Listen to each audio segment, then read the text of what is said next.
Fun fact, we humans are the main seed distributor of durians. That means that we have co-evolved with durian. So Steve Jobs was a fruitarian for a while from Apple. I think that's how it became famous at first. Is that why he named the company Apple? Yes. So like there's really fun stuff like people who have found pollen footprints of durian on the continent of India when it was like floating around in the ocean before it slammed into the continent of Asia. What? Yeah, there's some like fun stuff. Nothing about us makes sense. For example, most animals, they come out of the womb, within 2 days they're able to walk, they're fine, right? They can run away from a tiger. For us, it takes 18 years for us to mature. Well, if you're lucky. Yeah, we're lucky. You're lucky. Some of us are still trying. What is up, everybody? So we're here for a very special podcast. As you can tell, we're here in Balipala with two different parties. We got Lindsay and Richard, who from the Year of the Durians, and we also got Chris, Scott, Ben, and Nidal from Durigogo. So this is their farm, this whole villa that we've been chowing down on durians and stuff like that. And of course, I'm Man Tiger. How you doing, man? Thanks for setting this up. No problem. All right. All right. So the thing is, what we want to talk about today is obviously durians in general. And we got two different perspectives because both of you are like the durian experts. When we were, in lockdown during COVID, you guys taught me the difference between opening up the durian, the Thai style, and the various other ways of doing it while we were chowing down in front of our webcams. And you guys are like the farmers coming into the season, planting different variants. So I wanted to get more of two different sides, two different perspectives, especially since this is the beginning of the durian season. So first of all, how you guys doing? Good. Not too bad, not too bad. Yes. Good, very good. No, I gotta ask, because the thing is, we did have a whole bunch of like audio issues and technical difficulties and stuff like that. So finally, after like, oh my god! I mean, look at the bowl. Yeah. I mean, initially I was planning that we're gonna do this whole like opening the durians and eating it during the podcast, but this is like we've just jumped the gun and just like halfway full. What did you think about the durians? You left us alone with amazing quality durian. What do you think is good? Get in a candy shop. No, the thing is because like I was literally trying to set everything up right, and I was like, oh my god, I'm like really so hungry right now. I want some of that durian. It's like it was torture for me, and I can tell you guys were like, oh, and you're doing ASMR, opening it up and all that jazz. You can listen to the soundtrack. I might actually want to put it up as like a regular video because that in itself, from what I heard, right, is just phenomenal. But so you guys are like in Malaysia now, right? Coming all the way down from you came from Thailand. What's your route like? So we spent the last 5 months in Chantaburi for the Thai season up there, and then we transited down to Penang for the next season. So we're here until probably end of July. All right. Well, tell us more about what that's like. Because you're obviously trying to. Are you guys doing content for your YouTube channel or Instagram as well? Yeah, so we'll be actually rewriting my book on Penang durian. So we have a guidebook that I put out about, like 6 years ago now. And obviously things have changed a lot since pandemic. And I've also learned a lot about durians. I've got 6 more years of experience. So I'm going to be updating that book during the season, and maybe we'll even get it out maybe midway through the season, we'll see. Okay. Oh, so you're writing a book this time around? Yeah, we're updating. All right.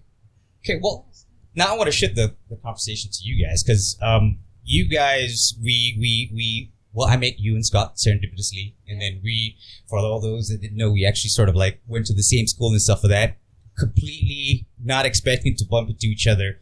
But maybe you could tell us more about like Durigogo. Like, what do you guys got planned for this durian season? Because you got the villa, you got the bearings of your fruit coming into fruition. So what's happening? All right, guys. Hello, everyone. My name is Ben.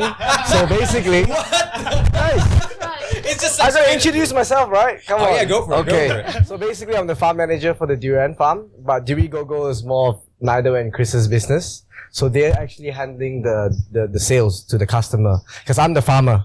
So I grow the trees, but then they're the ones that actually select the durians based off the quality, because the even from one tree, different time of the year or different parts of the season, the quality of the fruit might vary. So they do the selection to make sure that they pick the best quality fruits, even of that certain strain or the certain variety, and then they make sure they pack it in a box and then they send it to their customers. Well, how do you guys do that though? Like, do you have the tree Yes. And like what? It just So we know that at the start of the season, normally when it starts dropping, a tree will start dropping 1 or 2 fruits a day. And that's when you know the unripened ones will start falling first. And then when you reach mid-season, when you get like 20 over fruits a day, that's when you know your fruits are very stable. And then when it's very stable, then Chris and Nigel will come in and then they'll open the fruits, pick the best ones, and then put them into a box and then send it off to their customers. So you want anything to add, Nigel? Sure. Say hi. When he talk about stable, not only in terms of quantity, it's the quality also, the taste. The first week of the drop, it might be not inconsistent, but in the market, it's very high price because everyone crazy about it. So in beginning of the season, the price is super high, but the quality and the quantity is like not the best of the season yet. So what we want to try, what we want to do Durigogo is, actually last year we started it last year, but last year we do it small scale, only for friends and family, because we realized there's a lot of people, they want to get good durian. They don't know how to get good durian. They will just randomly drive along the street. If suddenly they crave for durian, they will just stop by and buy a durian. You don't know what durian you're eating, and you don't know the value of that durian. You just want, I want cheap durian, or I want good durian. That's it. But we want to bring up the knowledge about, okay, how to know what is the different type of durian, how you differentiate them, and why we name it this way, why we recommend to eat it another 2 weeks, not this week. So we want to make it different, especially for the youth or for the youngster. Because I love durian. My parents, since small, they bought durian home. My mom eat durian with rice. When we eat dinner, she doesn't want to eat dinner. She only eat durian with rice. So this is her. So growing up with her, we no need to buy durian at home. We always get free durian, or we always wait for my parents to buy durian. But when you're growing up, all the kids, when you start going outstation, you see some durian store. You feel like you want to buy durian, but you don't know how to start, or you don't know how to get it, or whether is it too expensive for me? Or once I get 200 ringgit, you get one type of durian. But we want to do it different is, now we do it in box. And each box 400 grams. So you know that each confirm is 400 grams for sure. And you know what taste is it. You know what is the name. And you know how to explore things more. Yeah. And then you're more confident that, okay, I'm eating D11s. Yeah. I think we want to bring the durian markets to the youngster more. So you guys are targeting sort of like the what do you call it? The dinks, the double income, no kids market, and like that sort of. Not specifically. All the young people, like me and my brother, when we see, in the end we manage. We went to buy a durian, eat together, and we love the feeling. It's like the togetherness, and we want the youngster also can be the one that buy durian home instead of waiting for the parents to buy durian home. But how you going to do that? So they know that they can come through us, have beautiful packaging, confident of where the durian you get from. You know the type, you know the taste. Then that's it. Then bring the culture back to the society and bring the Penang varieties unique to everyone to have a look lah. Yeah. So more like the Gen X, right? You're like Gen X. Yeah. Good one. Good one. Don't give me the mic. The moment she talked, right, it was just like whoa, look, that's it. You know, but the thing is, like, I like what you said. Like in the beginning of the season, right? Yeah. Like it's usually more expensive. Is it because of like supply and demand? There's like not a lot of it, Yeah. and people have been waiting for it The like all hype, of year. it's only a short window of the whole year, right? Hey. We try to do it differently lah. It's like a stock market, right? Yeah. So, like, but what do you guys think, Richard and Lizzie? Like, you guys have been doing this even way before we even thought of recording anything durian related, right? Have you noticed? For the dinosaurs. I love you, man. Like even when we were sound checking, you were just like messing with you, and I was like, man, I like this guy, you know. But like when you guys are traveling to different places, right? Is there any noticeable difference in terms of like the season, or does like durian all over, like it grows at the same time? Did I just stump you? Well, it's never as good in the beginning of the season, right? It depends on where you are in the world, like the reason why. But the tree, when it first starts dropping, the first couple durians, like I think they call them buang here, right? Like it's like you don't bother to even harvest them usually, or you just take them home for yourself. You don't sell them because they won't be this good quality. In other places as well, people are incentivized by the high price to sell durians that maybe they shouldn't. Right, the market is a lot more tolerant because there isn't as much, so it's easier to get a bad quality durian in the beginning of the season. So everywhere. Are you saying like they're manipulating the market, or what? It's not manipulating. It's just that the seller isn't as picky. There's not as much durian, so the wholesaler wholesaler will take what he can get, right? Because he has orders, especially in the export market. The prices can go really, really crazy high, and the quality can be quite bad. So when's the best time would you guys say is like to buy durians then? Like, because right now is what we're recording It this. depends. in It June. depends on the species, right? On the variety. Depends. Early in the season, every species have their own season. So I will say mid-June then, but some mid-June, some just drop for the first week. So it's not good for it. So different durian, different weeks. I would say majority mid-June will be the best time for Penang durians.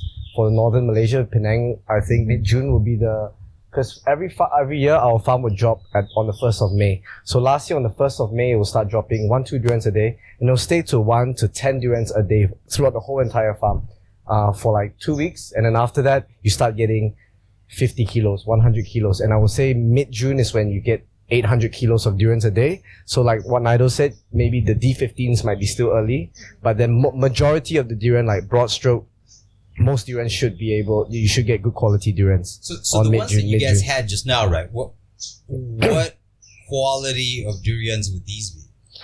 The quality, I would say we opened the chili padi just now. There was 3 fruits. Normally chili padi is supposed to be yellow, reddish, orangey reddish meat, but that one was really plain yellow. So, and we also realized that it just started dropping a few days ago. So we're only having maybe 6 fruits today. So it's still not really stable yet. Only when it's dropping, because there's 600 fruits on the tree.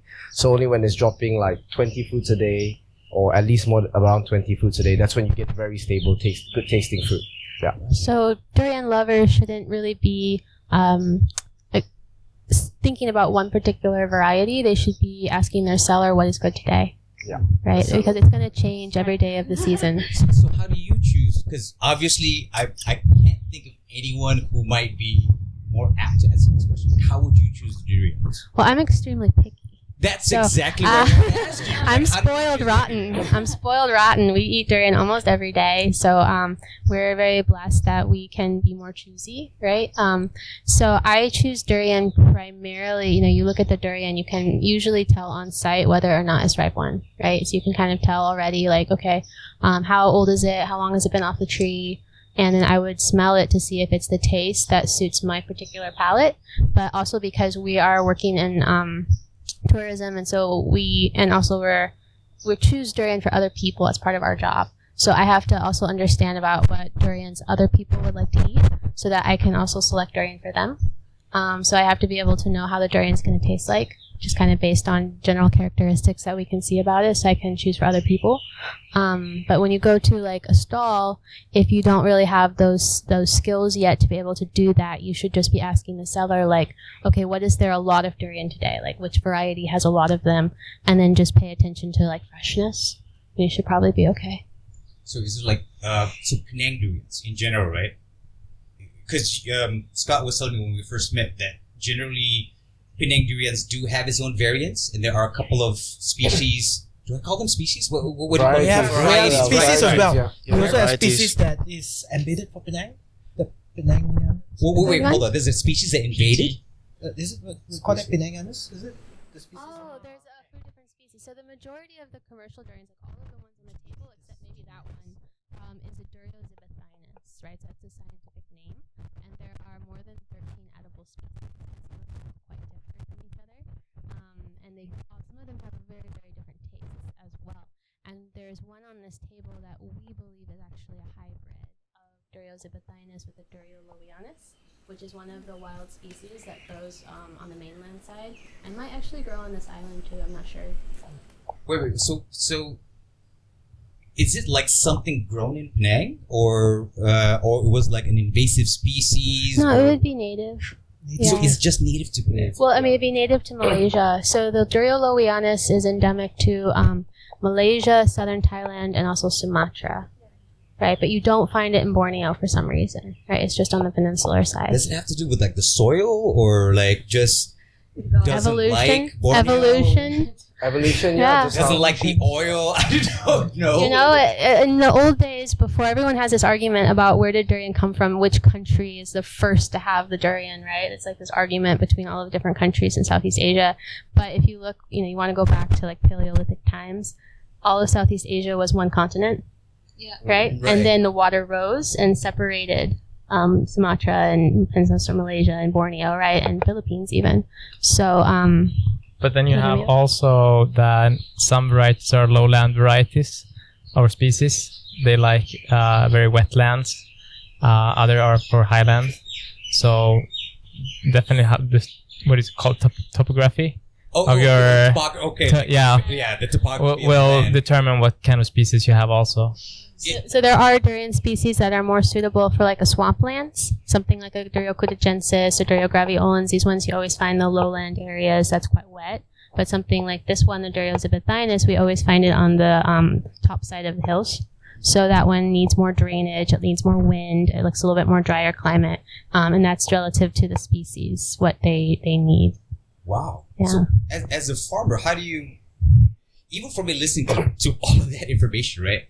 That is way more complex than I anticipated, because I thought like, you take one of these, you put that seed in the ground, it becomes a tree, there you go. But when you're farming these things, right? Like how do you manage all of that? Like the ones lowland, upland, I swampland? think the ones that we farm mainly are the, it's only from the two species, right? Yep. The, what is it called again? The So over here you have mostly Duriozibethinus, Yeah. but he clearly has something that is probably hybridized with the Duriolowianus because it has a very specific smell and aroma, So these are which all is quite hybrids. special. Only one on the table is a hybrid, and you can tell because it has this very specific smell and taste. That's he calls it like antibiotics. Yeah, kind of I personally don't know how antibiotics taste like.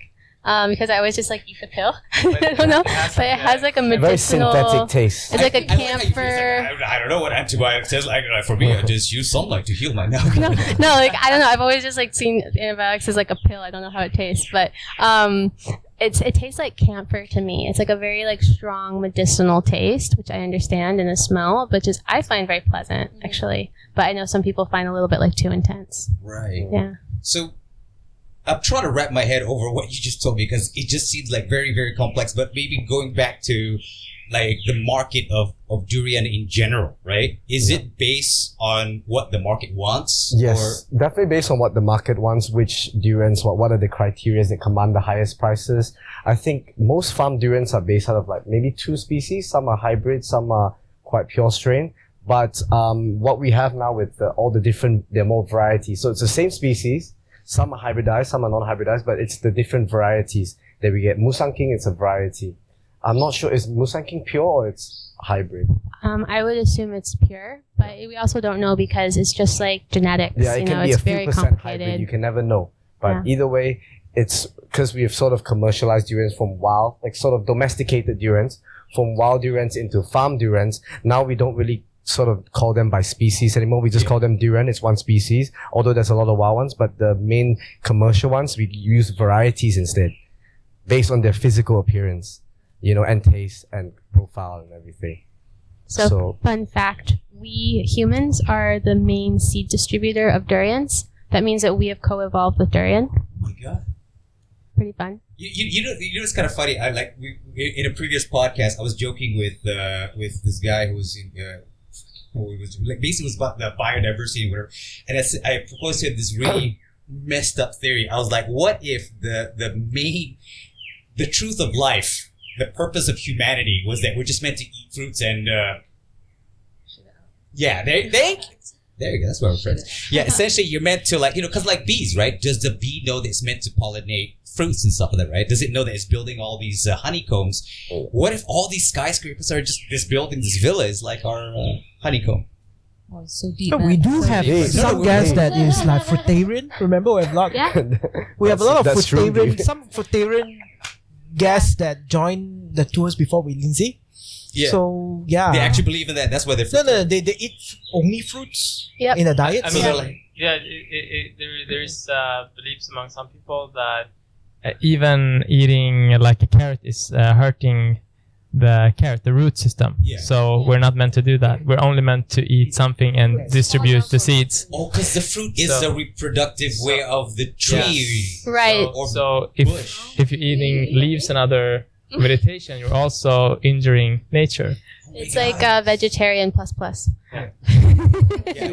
You're only allowed to eat things that are like falling off a tree. You're not supposed to pluck it, you know? Yeah. It's supposed to be Next given to you. Wasn't there a movie that they made fun of this? Like, like Notting Hill or something like, So Steve Jobs was a fruitarian for a while from Apple. I think Was that's he? how it became famous at is that first. why he named the company Apple? Yes.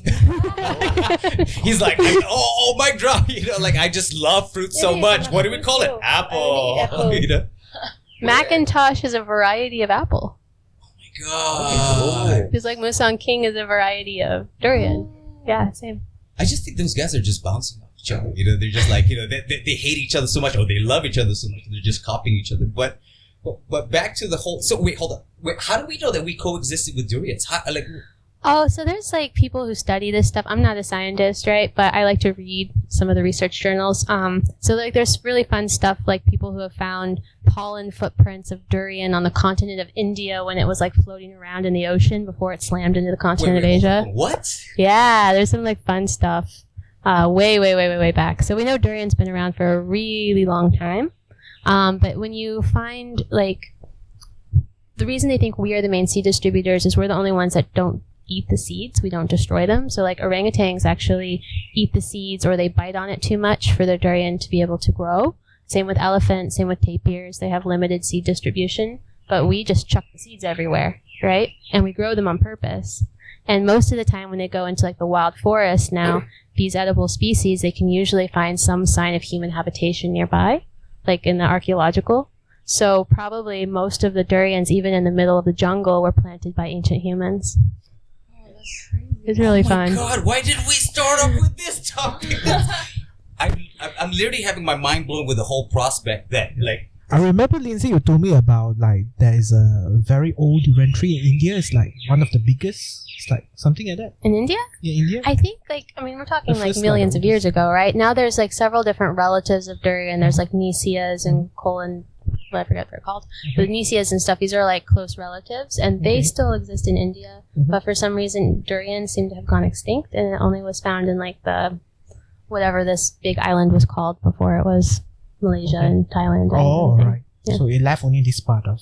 I don't Southeast know, Asia. you know, the fossil, I'd have to read that article again, but the fossil footprint of the durian flowers, so they know that it was either durian or a durian relative, Mhm. right? The whatever ancestor of durian. Mhm. It originated on the continent of India when it was floating around out in the ocean by itself. Yes. Yeah. Right. what the hell, man? Yeah. Let me give you another thing is that now we love stories. Can you Yeah. like hit us with some mythical stories about durian? Mythical stories about durian. Yes. Oh, which ones do you have in mind? There's some nasty ones and there's some... I always love to share these. Okay, start with a nasty one. Nasty one, nasty Go one, for the nasty one, nastiest. nasty one, nasty one. We want to listen to a nasty one. The way you said it, oh my god. Okay. All right, the grossest one that I know of concerns this island, right? So there was that Chinese explorer back in the 14th century. Admiral Cheng Ho. And they call him Sampo, right? Yes, And there's that Sampo. temple down in... Yes, down The there. south? From your last one. Yeah. With the dung. Yeah, Okay. yeah. I hate that story. It's so gross. But so they say that the route durian magically transformed from him taking a poo when he came off of the boat. So that's how durian was resurrected? That's how they say Mythical durian came story, from. mythical Mythical story story. on the origin of durian. But then it would only be since the 1400s, so it's not very old. But you know what's crazy? Because, like, this has nothing to do with durians, but it's in the same vein of, like human beings growing up with flora and fauna, or civilizing with flora and fauna. Mushrooms, aside from whatever mushrooms do, but, like... I did not mean it that way. No. I swear. No, it has nothing to do with psychedelics. No, I swear. No, because it appears that mushrooms on a cellular level is very similar to human beings, right? And mushrooms and its mycelial network also allows plants to communicate with each other.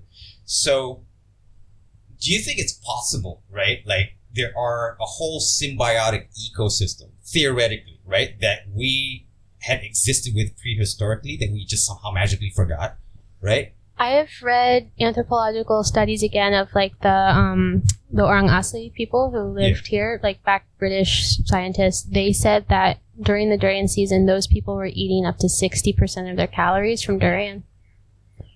Wow. It was. You know what that means, right? Because like apparently we have the most calorie intense draining brain, right? And it just, nothing about us makes sense. For example, most animals, they come out of the womb, within 2 days they're able to walk, they're fine, right? They can run away from a tiger. For us, it takes 18 years for us to mature. Well, if you're lucky. Yeah, long. Some of us are still trying. It took me 38 years to, but yeah, so it takes us a darn long time to become quote unquote mature. Our brains only finish developing at 25, but it's so calorie intensive that it doesn't make sense that we could live off carrots, So do you think that, I don't know, of course, some other podcasts that say mushrooms made us smart, but do you think maybe durians might have been another element to it? I mean, not have Definitely. Durian's superfood, right? durian's so unique. Like the proteins that it has inside of it, you don't find those in any other fruits. I think by eating durian itself, it will actually it's a good enough diet for you to survive, I believe. So what about Me people itself? who hate durian then? Do you think like somewhere along the lines they were the ones that sort of supposed to die off because they hated durians? And maybe they're not as smart because you hate durians, you're not getting enough calories to build that brain of yours. I know this is all hypothetical. I'm no not a idea. scientist out there. I'm just I don't dare to answer. All right, let's get back to something. Okay, so let's get. Okay, let me ask the questions, right? So, since just now we're talking about communications, Yeah.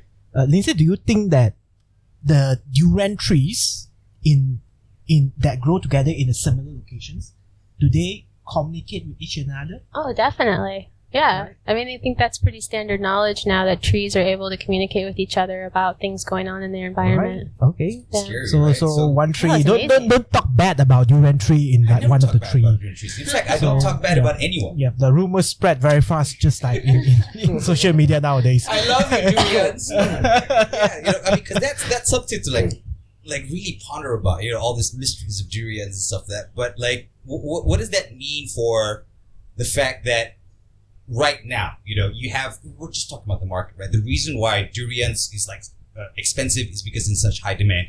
Do you think because at some primordial level we just want the durians, but we just can't have it? No, it's just marketing strategy, right? Oh, wow, that's also another. So, today you go and ask, I would say in the world of durian eaters, Yeah. 80% of them, they only know two varieties, Musang King or Black Thorns. That's the problem.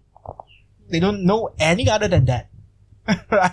But you guys are growing so many varieties. Is there anything that you guys want to like change that? Because I know you guys are trend setting many different ways. Like you guys are actually having a villa for durian parties instead of like, go to the stall and then go Bali Rumba, that kind of stuff. Like, you guys are actually trying Well, that's to. why we're trying to do like the tasting boxes and the sharing sets, because whatever is the best harvest of that morning, we'll compile it into like the 3 boxes or 5 boxes. So then you get to try something new. Yeah. Oh, I didn't know I like Lipan Pala. I've never heard of that. What is that? And then your mind is blown.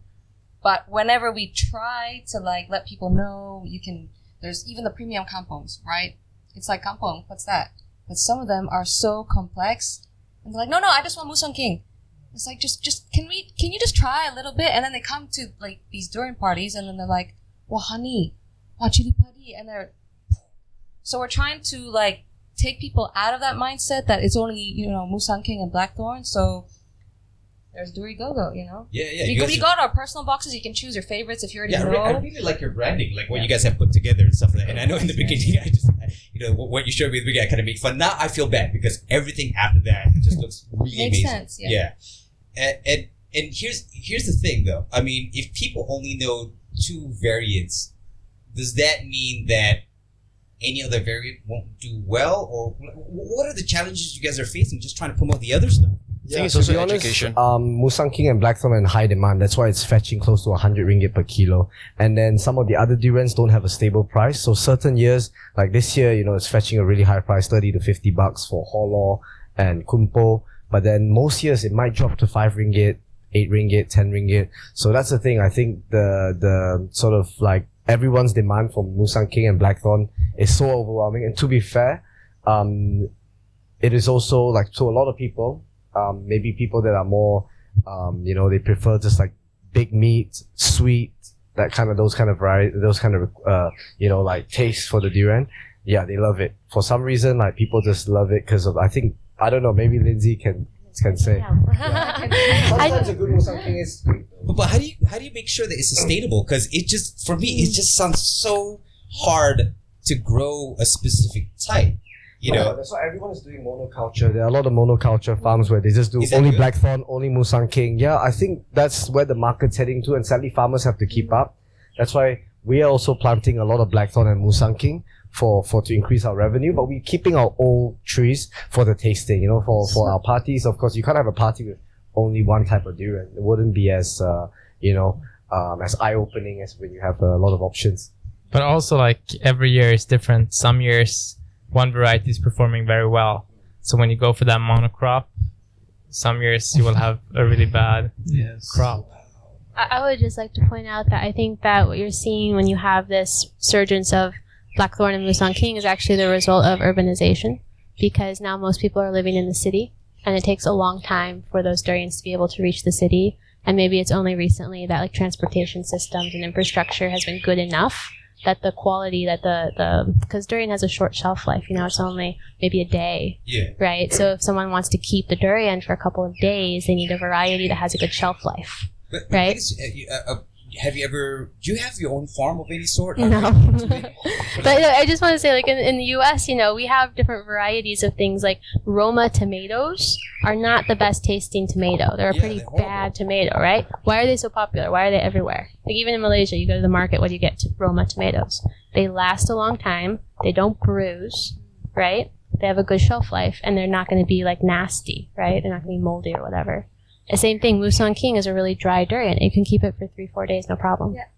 Yeah, come on. It's a very capitalist based. Actually, one of the durian, one of the reason that they have high price, because blackthorn and musang king you can keep for 2-3 days. They are still, after you open it, it's still good tasting. But some people, kampung or honey, the same day itself you need to eat it. So there's a reason that they are expensive. We are not saying that musang king blackthorn are not good, but you are in Penang, you are the luxurious to taste even more and at a lower cost, but still as tasty. So we are introduced a very variety to the people only. Not to say that blackthorn and musang king are not good. They are definitely good.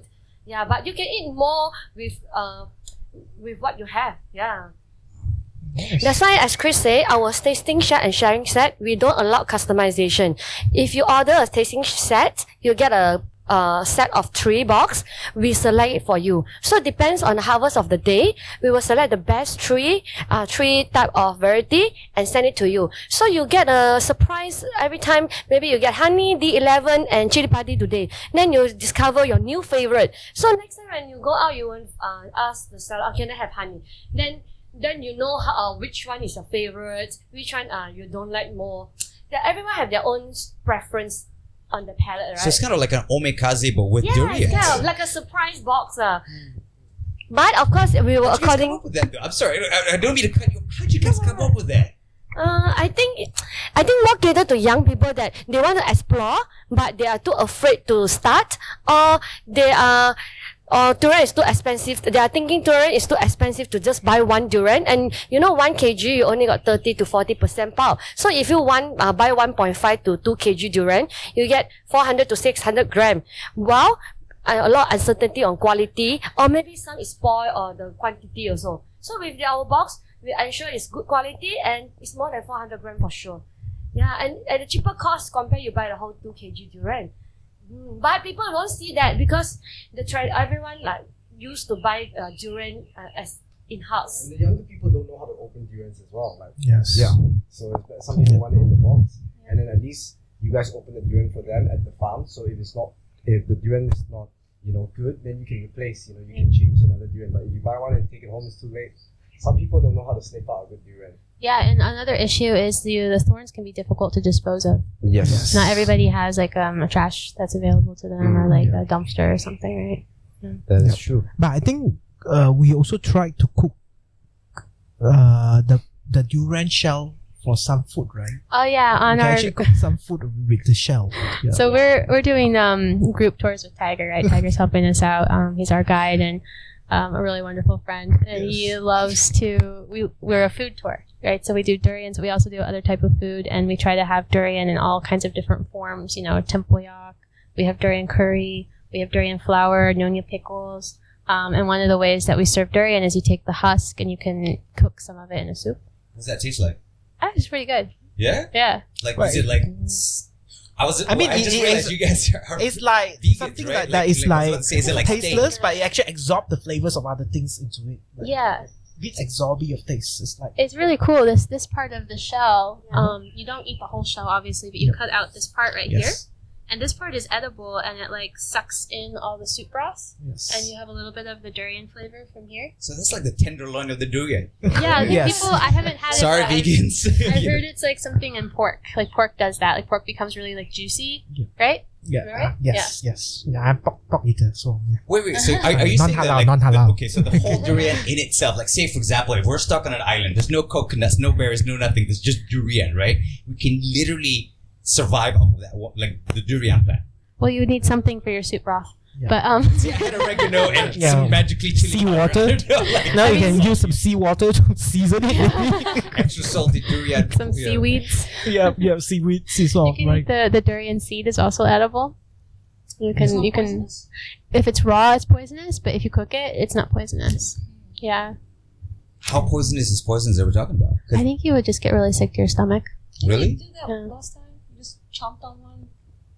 You have a really good memory. They're bitter, right? Why Really don't you bitter. try it now? No, Let it's somebody really chew bitter, it. but- Yeah, you can no, try it the today. thing is, Yeah, we okay, go I tonight. didn't Look, get we have sick, a lot of seeds, right? but I actually got, for lack of a better word, I actually got pretty high on it. It was weird. It was the weirdest thing. It felt like you had way too much paracetamol and codeine at the same time. Wait, from the seed or from the this- durian? I was very like, I don't know, like I was like what, teenagers, and I don't know, I was being foolish as most teenagers were, and I bit into it, Yeah. swallowed it, and 20 minutes later, I felt like as if like you had cough medicine and that woozy effect. Richard. Don't try this at home, I kids. don't try this. No, I'm just saying from personal experience, and like it's crazy, but that was actually you have really good memory. Yeah. But I was something I want to ask Richard is that we had with Anka, with Brazil, Anka, that Yeah, remember him? yeah. So when we were at his farm, I know what you're gonna say. the coffee musang, is it coffee musang king? With D24. D24, Yeah, we yeah. like D24 with coffee. So we freeze the D24 and then we do like an avocado. Avocado? With the espresso. espresso. It's Yeah. really Actually, good that espresso. sounds Yeah. And So very good. good. Yeah. D24 in particular, like a good bitter, like really cookie dough D24 with a good spot of espresso is like a match made in heaven. It's so good. But But is like that, talking about trips, 6 double espresso. So our friend got a new espresso machine, right? And so they were setting up the espresso machine, and I just come downstairs to like see what they're doing, right? And their eyes are like bugging out of their heads. They're just like, "Hi, how are you today?"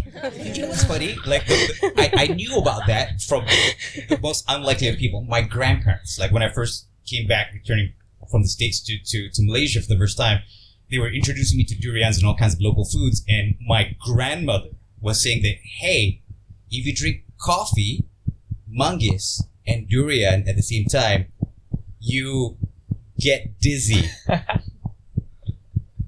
think they're doing 3-in-1 coffee. It's the sugar high. Yeah, It could also be, sugar high. I mean, I've never officially tried it, so that's why I thought it was pretty interesting. That's the thing. When I encountered durian first and I ate a lot, I actually felt like high. Yeah. You guys gotten Because of the high sugar off rush? of durian? I don't No, know. it's What do you like say with Is nasi there sugar in kandar? There was no sugar in espresso, right? it only happens when you get those really numb, really alcoholic durians. Like I can Okay. feel it when Right. it's like a certain like it goes right to my cheeks, just like I drank alcohol. Like I can feel the burning, and then like you do sometimes feel like that really like giddy, like happy feeling, right? Yeah, a little tipsy. Yeah, like Imagine if that was like our first. That's how we discovered alcohol in general. Like maybe all like we're getting it all wrong. All the other drugs was like a byproduct of us just. Man, this coffee bean and the durian is just amazing. Have anyone bro. tried to like brew durian Yeah. alcohol? there's durian wines, there's Durian durian beers, there's a durian Why I haven't rice tasted it yet? wine. Wait, but is that season? Because you get to eat real durian. Wait, is there like an urban legend that if you take alcohol with durian is like an absolute no-no? Yeah, It depends on the culture. Yeah. It's which I tried it before personally. We used to have parties here. We eat a lot of durian, drink a lot of beers, to the point of Everybody survives. everyone's survived. Everyone's drunk. Everyone's survived. You usually don't digest so well. It doesn't feel like great in the stomach, beer and durian, in my opinion. Well, I could understand but- beer and durian because beer is yeah. kind of and durian's kind of like woo, you know. It adds definitely any kind of carbonated beverage, and durian to me is just like a. Absolutely no. But you don't die. You don't die. What? It's just everyone else around you is going to be annoyed. That also, yeah. It's just like she puked in the elevator. We had to clean it up. But coffee though, that one I might actually want to try. 'cause It's so I know good. you're Must into be a good coffee, time. right, Richard? Yeah. You're really 100% like. I love it. Yeah. I mean, because if you said that you're into coffee, you're into durian, and that's amazing, I'm definitely gonna go for coffee and durian. That's Yes. two espressos and the durian, right? That's how it goes. Yeah, freeze it first. The durian, not the Freeze the durian. espresso. Freeze the durian first. Why would you freeze the durian? It Because became ice when it melts, it's like smoother, so it melts into the espresso more, like an avocado. It's like an ice cream and coffee. Dang! I didn't know that. Dang. And you need a durian that has more of a smooth texture. Like you want something that doesn't have too much fiber in it. You know, like a chunny or something more like Thai. It has too much fiber. It's gonna be kind of gross with the very well. coffee. Yeah, blackthorn. Yeah. But you guys have tried parties before, right? Like, is there any Durian and beers? yeah. What are the positive mixtures? Like, you know, So far, no negative feedback. Only Only the only ones that get hurt positive are the ones that feedback. drink too much. like that's the fault of alcohol. I mean, like, you know, Coca-Cola. Because, you know, like nowadays on TikTok and Instagram, people's like, oh, right now you have red wine, you add milk, and it's like, you know, whatever. Or you add red wine and Coca-Cola, it's whatever. I don't know, I keep getting weird stuff on my algorithm, but in your experience, is there, I don't know, you know, I mean, I have to check back what I've been watching, but when it comes to durians, is there anything specific, like Coca-Cola durians? Yes. Sprite durians? No idea. Actually, Philippines, they love Coca-Cola and durian. Or durian and then Coca-Cola. Yeah, that's like the classic Filipino combination is durian and Coca-Cola. Palate cleanser is the Coke afterwards. The Coke is the cleanser or the durian's the cleanser? The Coke, but they like it together. Like a really, really common that they would sit down together and they would have a big bottle of Coca-Cola. I don't think they mix it, but they could do like a durian float, you know, like a Coca-Cola float with durian. I would try that. You should try it. Huh? Not a big Coke Guys, what fan. do you think? Coca-Cola, durian float? I think it's cool. I think you can drink anything with I mean, durian. Just beer. don't get too gaseous or carbonated drinks before the durian. It may make you very Gassy, bloatedness or yeah. gassy. You drink anything after the durian is fine. Just don't over drink your alcohol. Yeah, I think that the Pepsi, Coca-Cola, they drink after the durian. Just clean the palate, have a like sweet taste, aftertaste. But if you drink a lot before it, you will keep burpy and feel very bloatedness even before you start eating. So you feel the durian is not as sweet as tasty just because you drink too much sweet things before that. Like, does it go this way or that way? Yeah, you this way or that way. Yeah, or in the morning or at night, you suffer your partner. Yes. But I mean, here you have the nutmeg juice also. So it's pretty close to Coke in taste, in my opinion. Yeah, nutmeg is a Yeah. very tricky one. Sassy. Yeah. Sassy. Because you know than how, Coke. how they, I'm not gonna say how I know, but you know how they said that if you have a certain amount of nutmeg, you trip out, right? It's the nutmeg seed, not the nutmeg. Yeah, no, the seed itself. Cause Yeah, but the syrup here when they make the nutmeg drink, that's made out of the nutmeg fruit. Yeah. So I think you're all good. Like the seed itself that they use once upon a time during colonial times to preserve meat and stuff like that, right? So a teaspoon and a half really does get you on some weird frame of mind, is all I could say. We have one of the guides up at the Penang Tropical Fruit Farm. When we get to the nutmeg trees, he always tells the same story. This guy is really funny. He has 3 wives, right? And he always talks about how one of his wives is trying to knock him off with the nutmeg because it becomes poison if it's too much. Yeah, I can't get his rhythm. It's a really funny joke. Like anything that's like poisonous will get you woohoo first before it kills you. Yeah, it's just like the making the death less painful. I don't know. Because you were saying about what the seed of the durian, I munched on that thing, right? Maybe the dosage wasn't just right. You know, maybe it was a small seed. I can't remember, but yeah, it definitely sent me to a different path. But just for our a bit of our local audience, because a lot of people when we talk about durian in Malaysia, they only know like Musang King and blackthorns. Lindsay, Richards, since we're traveling around the entire Southeast Asia, can you share with us some of the popular durians in different countries in Southeast Asia? Like, what is the must-eat durian when you go to Thailand, Indonesia, Philippines, Vietnam, Cambodia? I think so lately. Okay, Vietnam definitely risao. You have to try risao. Result? Yeah. Yep. And then they have some older varieties. Do you remember the name? Huang Hua Dong? Yeah, I mean, it's Chinese. I'm not good Sounds at very that. Chinese. Okay. But they have good old varieties of durian also. But you should try risao. Result?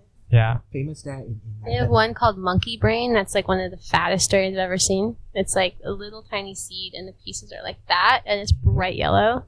something like Musang King. No, I mean the texture. I mean, it's big fat with very tiny seeds. Musang King's a bit more drier. Yeah, but it was a good one too. And then Montong in Thailand, but Montong gets very bad reputation. But then, if you go up to the more northern part of Turdit and you get tree ripe Montong, I think you will change your mind.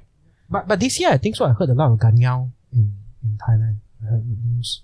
Right now, I think it's a lot of Ganyao. Ganyao? Yeah, Ganyao is one of the ones that has more sensitive with the weather, right? And it's been known for a long time that, for example, Montong doesn't like wet weather, so it needs to be grown in an area that has a more dry climate. So if you want the best quality Montong, you should travel to, like Richard said, Uttaradit in the north, or Sisaket, or an area called Palau. Those three areas are known to have the best quality Montong when it has like actually like a really good texture, because otherwise the Montong tends to be a bit watery and has like too stringy. Yeah. How about Philippines? Puyat, Puyat, the Yaya. Arancillo. Yeah. There's one called Kop Yellow, which is taken from Thailand. Oh, That one's quite good. What else? They have a lot, actually. Yeah. Indonesia? Well, they have Bawor, Bawor, which is the yeah. same as D15, right? And then they have, there's this one area. Which part of like Indonesia is so big? It's huge, Sumatra. huge. The rainbow durians. Oh my Rainbow? gosh. You mean oh my gosh. like Durian Pelangi. Rainbow? They're like red, orange, pink, like just marbled color, like so beautiful and like Where so. usually like, so you can find good. it? Like which part of Indonesia? We went to like Eastern Java. Or East Has a Java? lot of those colorful ones. Aceh also. Aceh has really amazing durian. Huge old trees, like so good. And then there's another one. Here's Semarang. Japara has amazing quality durian. Some of them taste like Penang durians. Oh, Yeah. wow. Honey, just like pure, like syrupy, like honey. Like they're so good. What about the ones that grow on the floor? There's a type of durian, The right? kura kura? Like a watermelon? Kura? Like It grows in the near the roots. I right? mean, if you're expecting durian, you will be disappointed. But if you're expecting like sweet cabbage, you will be pretty happy. Yeah, like sugary sweet cabbage. No, but it's good. It tastes like brown sugar cabbage. Yeah. Does it have It has the seeds. It has similar, like when people assign a species name, they have to look at the whole tree. So they look at the flowers, they look at the shape of the tree, they look at the leaves, right? All of that depends on the species name. So you have a lot of inedible durians too. It's what? Juice like a jackfruit. Juice like a jackfruit. Yeah. Yeah, it's not like creamy like this. Oh, Yeah. And a little crispy and And very sweet. Very sweet. Right. Okay. Another international question is that outside from Southeast Asia, because today outside from Southeast Asia, there are so many countries started planting durians as well, right?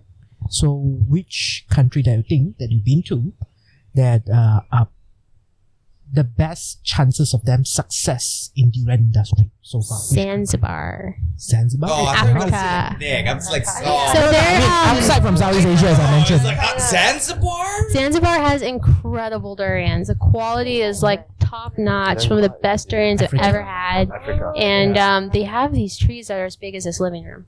Like the trunk of the tree is like this big. Is it Wow. They're like 300-year-old trees. Ooh. They're only amazing. because the trees are so darn old? That's the key secret. Old trees. Old trees are are a good signal for something amazing. Also, I mean, they're mangoes, and I think they have a really nice ground, like very calcium rich. It's one of those really magical places where like you're walking through like the village and you just feel like a tiny little like gnome person, because like all the mango trees and like the wild fruits and the durians are just like huge towering trees. Like it's just so massive. Like I can't even like quite put words to how it feels to be amongst all those giant trees.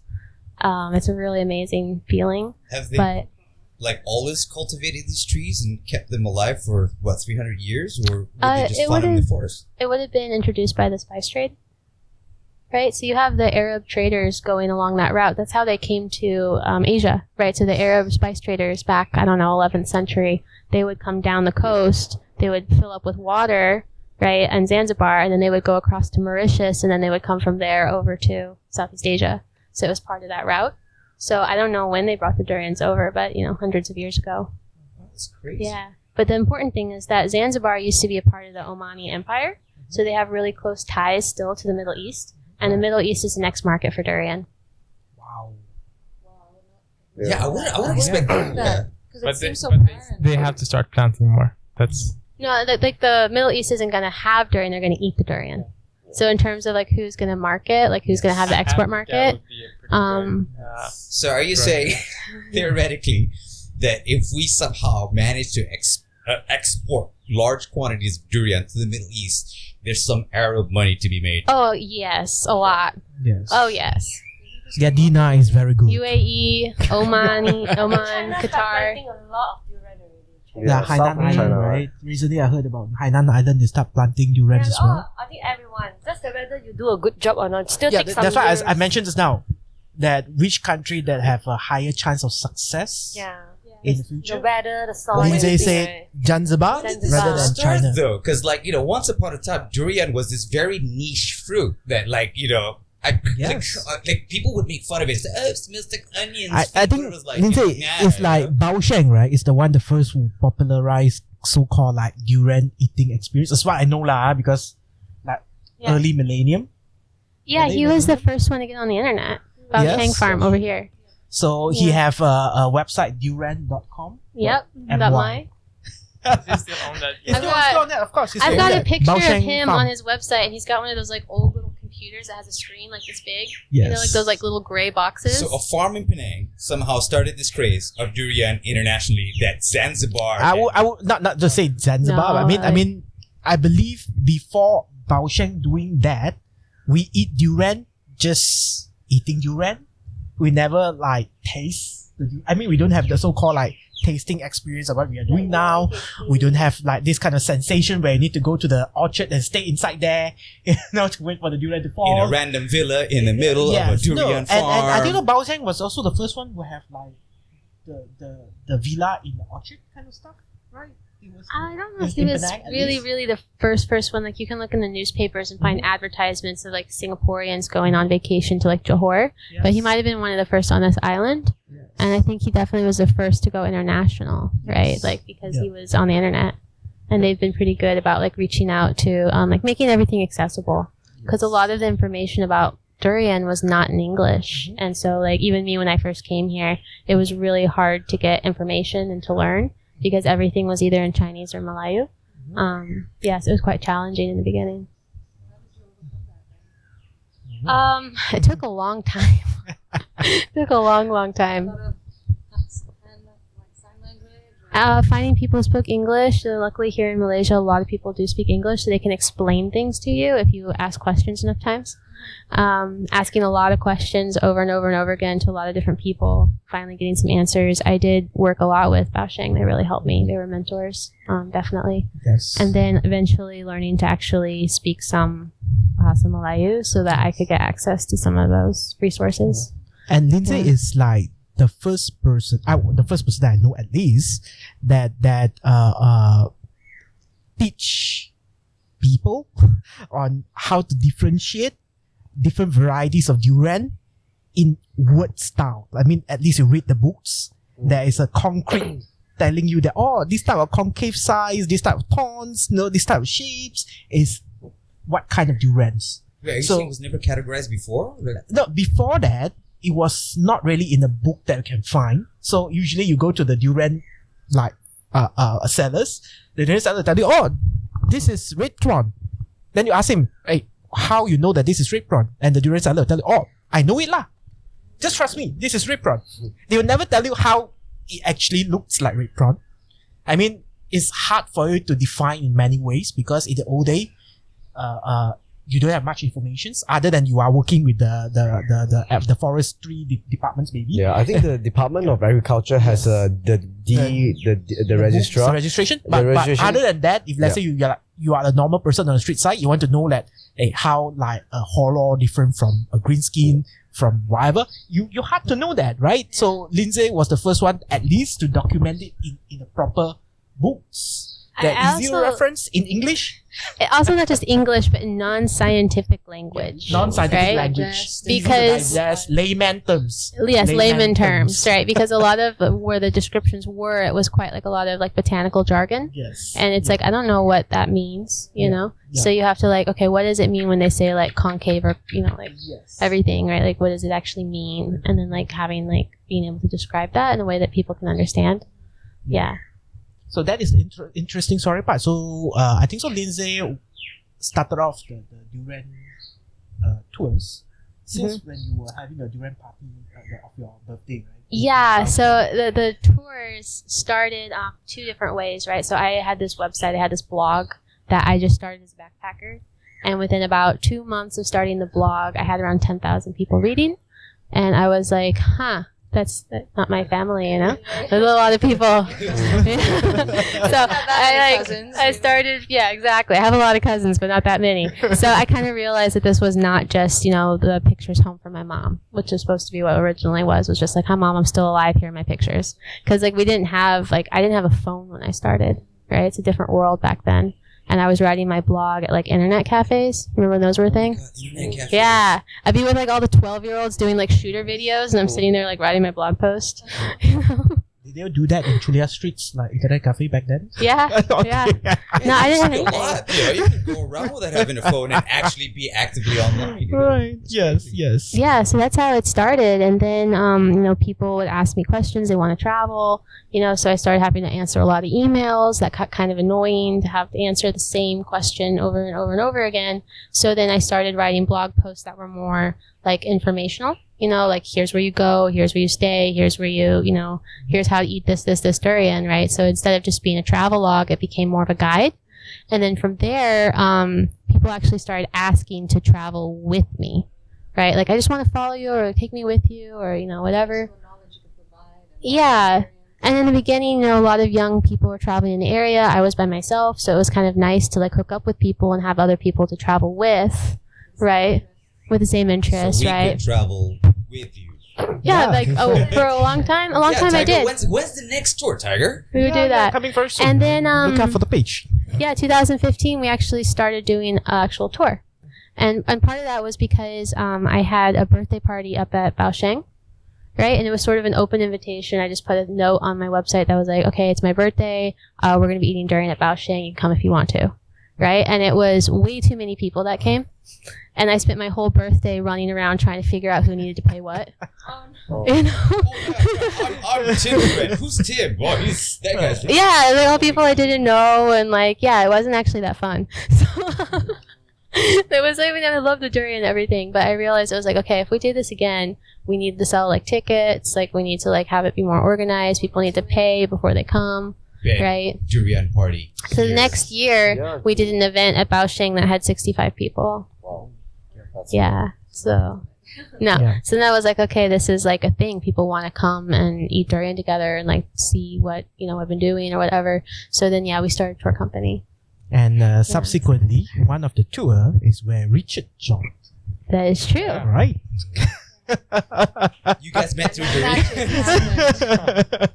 Yeah, so Richard came on a tour in Thailand actually. Yes. And then he canceled his tickets home to Sweden and he came and spent the summer with me in Malaysia and then that was it. Subsequently. No, durian's been wonderful. I've met all of my best friends because of durian.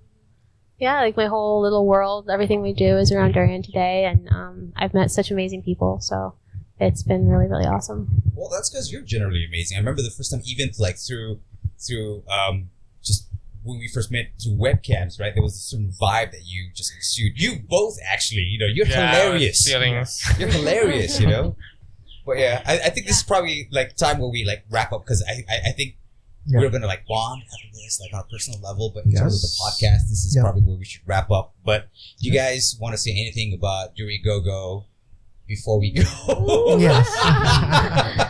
Yes. I think we have heard enough of everything. I think it's good. But talk about party. We also try to do party because I realized durian is something that you can eat together, sharing. Durian is very suitable for outdoor party, picnic. Everyone get together. Totally do it. Like not in a market. Like we should, like 100%. Like what I say, boiler room style. Everybody together. Invite everybody. Tickets maybe. At least we can pay for everything. But yeah, I think it's a grand idea. After like what you guys have told me, that's amazing.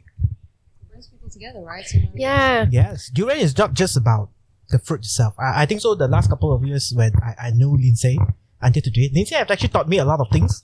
That durian is not just about the fruit. It's not just about the farms. It's also about the people. Yes. Right? Yes. No, you never. You need to share it. Yeah, when you eat durian alone, you feel sad. Yeah. You feel like a glutton. You're like, what am I doing with my life? I have no friends. Yeah, at least you need to go to the stall, sit down there and chit chat with the boss. Yeah. That's at least what you do. Right? Yeah. Yes, Yeah, you need to share it with somebody. Yeah. And I also find that durian always attract conversations. No, I remember there was a time that I traveled to Thailand about 3 years ago, just right after the pandemic. And then when I was in Thailand, on the street side, I just like ordered a durian at a seat. And someone like there is a Angmo, the Western guys passing by, eating durians. And the person will ask me, hey, how is it? Smelly. And the conversation started from there. No, and it is fruit that you never need to spark, to break the ice. Yes. I believe so. It's a fruit that it helps you to break the ice from other people. I feel sorry for everybody who hates durians then, because like It's also an icebreaker. Also, it's a topic to talk about. Yes. like why you hate durians? I know, so bad. always want to know, like, try. how was your first experience, or how did you get into it? Because everyone's experience is different, right? I was forced by it by my grandparents. What's your experience? Forced by me. Funnily enough, I only had my first durian last year, and it's when we started. His mom and her were like, you can't be selling this and not even know what it tastes like. How are you going to describe it to people? How are you going to believe in the product? Like, you have to try it. And there's actually a video of me, and she's like, just try it. I'm like, okay, here it goes. And then I was like, Not I bad. wasted 30 years of my life when I could have been eating this the whole time. And then it was. What I was done. holding you back? Why weren't you trying it before that? I guess it's just the stigma behind it, the smell. Oh no, durians allowed in the hotels and the lifts, and I think my mistake was I tried durian ice cream thinking it's a nice segue into it, and I understand what they mean with onion flavor in it. Durian It ice was cream is horrible. it was worse. And I'm like, it depends on the confirms I brand. shouldn't. Turn the brand around, look at the ingredients, and find out if it has actual durian in it or if it has durian essence. Artificial. Imagine the No, actual I was put just like, onions. no, I'm gonna go into it. Durian's durian, right? It's gonna be the same. And ice cream, fine, I can take that. Boom, no, confirmed, don't like it. Thankfully, this happened and life's changed. You have a whole business centered around durian. A year later, my There God. you go, yeah. Durian That's why you again gotta, changed. you gotta keep an Whoa. open mind. If you go Yes. into it like, oh, it's gonna be bad, then you're already telling yourself, Yeah. like, it's not a good experience, right? But if you just try it, you don't like it, fine. It's not everyone's palate, right? But open mind, it could change. Everyone's different. I don't like bell peppers. There you go. Yeah. So But you don't what is the get thing that you I don't like get with shit it? for it, right? But No, oh, what? And I you don't give- want or I don't give other people shit for it either. Yeah. You can eat bell peppers. It's fine. Yeah. I don't like iguanas and steaks. Hey, everybody. Last, I also want to give a shout out to the farm manager and the worker here. Oh, right. Yeah. Okay. Definitely. Because Yep. because you think, okay, definitely I would say durian price partially is marketing, but partially the farmers and the worker use these 3-4 months to cover the whole year cost. So of Yes. course you need to have make enough profit to cover the whole year's the workers Expenses? Yeah. expenses, all the costs. It's like the Bazaar Ramadan of Yes. Correct. You only see us coming out in these 3 months, but another 9 months they need to do so many things behind the scenes to make sure the 3 months it really fruits and fruit tasty. So it's a lot of hard work. It's not just these 3 months. Is that why you guys have been so stressed out, like leading up to this month then? Because stressed she's out. definitely stressed. Yeah, because we want to do a lot of preparation before we're busy for the durian season. We need to prepare all the paperwork first so that when Because we also during have the a new durian season, website, right? We yeah, only started last year. We It started was all a through website also. WhatsApp, and we're like, no, we need to. We gotta take it by the horns, right? Correct. So got the website. and the this is branding. not our main job. She's a designer. I'm a doctor. So we're doing it at our most free time. Passion So we project. keep meeting up with each other, trying to figure out what brand or what kind of concept we want to have for our brand. Yeah, so we get a lot of meetings, a lot of calls, but somehow it works out, so it's good. Yeah, so good shout out for man, Thank you right? very much, guys. So I think so. I think both of you should Yes. like write a book or something. Yeah. 'Cause I'm starting to feel Ask that there is Lindsay sort on of like the accents on Sex how in to. the City S, but with durians kind of situation. Yes. Here, like, you know, All right, so they tried to so be free, but we so it was just, yeah. you know. I think so. We should wrap up like the final. Yeah, we should. Yeah. We should. We're Right, supposed to before wrap that- up yeah, 5 suppose- minutes. yeah, Oh, then what it's are we like- talking about? Yeah. Some food during tasting. Yes. Let's have some durian. Yes. Let's do it. All right, so Let everybody us- watching, yeah. everybody who joined us in making this podcast, very Yes. much possible. Lindsay, Yep. Richard, thank you Yes. for coming all the way. Tiger, thank you for Of setting course, it up. no 'cause, problem. like, oh, man, Yeah. you, thank you for letting us use your villa and Yes. me being a doofus with the audio for like 2 hours. So, thank All you right. guys. Thank you. Yeah. Right. Thank you. Yeah, Thank you. And get Wait. Last word and- from Richard. Right. get some boxes and find out what we're talking about. There you go. Oh, there, wow. boom. Mic drop. Yeah. Espresso, coffee, durian. I have Yes. to try it. Okay, Yeah. let's do it. All right, All thank right, you, that's everybody. it. Let's do it. Bye. I don't know. I'm like, it's officially over. We can do whatever. You know, this is probably gonna be edited out. This is the